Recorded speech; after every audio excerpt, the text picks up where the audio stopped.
અને લક્ષ્મણ હતા. તે રામના પિતાએ એમ કીધું કે તું જંગલમાં 4 દિવસ વનવાસ કરવા જા. પછી પાછું એમ કીધું કે 14 વર્ષ છે. રામે એમ કીધું કે એ હારું. લક્ષ્મણને એમ કીધું કે છે ને હું લક્ષ્મણને ઓલો રામ હે એને આરે હું જાવ કે હું રામ ભાઈ આરે એકલો ના રહી શકતો. સીતા માતાએ કીધું કે હું તી વિના એકલી ન રહી શકતી. તઈને વનવાસ કરવા ગયા. તીને શૂરપંખ આવી એક નવો ઈનો રૂપલી. રામને એમ કીધું કે રામ તું મારી આરે આવીશ? તો રામે એમ કીધું કે મારા તો શાદી થઈ ગયેલી છે, તું લક્ષ્મણની શાદી કર. લક્ષ્મણને કીધું. લક્ષ્મણે એમનું નાક કાપી નાખ્યું. શૂરપંખાને તો વાક્ષલી રૂપ આવી ગયો. લક્ષ્મણે એમ કીધું કે આ તો એક અસુર હે, ઈ એને વધ કરવા ગયા હતી.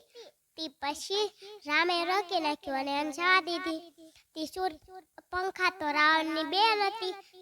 રાવણને કીધું કે આ જો શેને લક્ષ્મણે મારું નાક કાપી નાખ્યું. રાવણને બહુ ગુસ્સો આવ્યો. હરણ હતો એને બોલાવ્યો અને કાક રામને કેસરી કેસરી બતાવ્યું. સીતા માતા એમ કીધું કે મારે આ હરણ હતું. રામ તો એને મારવા ગયા. હરણ તો મરી ગયું. હરણ રામનો અવાજ કાઢી બચાવ બચાવ એમ બોલવા માંડ્યો. સીતા માતાને એમ કીધું લક્ષ્મણે કે આ જો મેં રામ દહનનું બનાવેલ છે. જ્યારે કોઈ અંદર ચાહે અને તમે બહાર નહીં આવી શકો, ખાલી અંદર નહીં આવી શકે. સીતા માતા એનું માની લીધું. ઈ બહાર રહી ગયા. ત્યાં રાવણ ઋષિનો રૂપ લઈને ત્યાં આવ્યા. પછી સીતા માતા એમ કીધું કે છે ને ઉભો રે, તારી હાટું કે ફળ લેતા હું.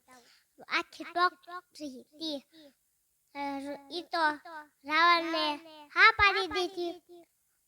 પછી છે ને સીતા માતા એને ફળ આપ્યું. સીતા માતા ને ફળ તોડી નાખ્યા અને લંકામાં લઈ ગયા. પછી હનુમાન ને રાવણ ને ખબર પડી. વિભીષણે એમ કીધું કે છે ને આપણે એની આરે બાજવા જાવી, એને મોઢું કા છાતી ઉપર વાર કરો. રામે સમજી લીધું. પછી રામે તો તીર કેટલા બધા નાખી દીધા. આખી ટોકરી પૂરી થઈ ગઈ એની. પછી ઠેઠ શેરે રાવણનો વધ થયો.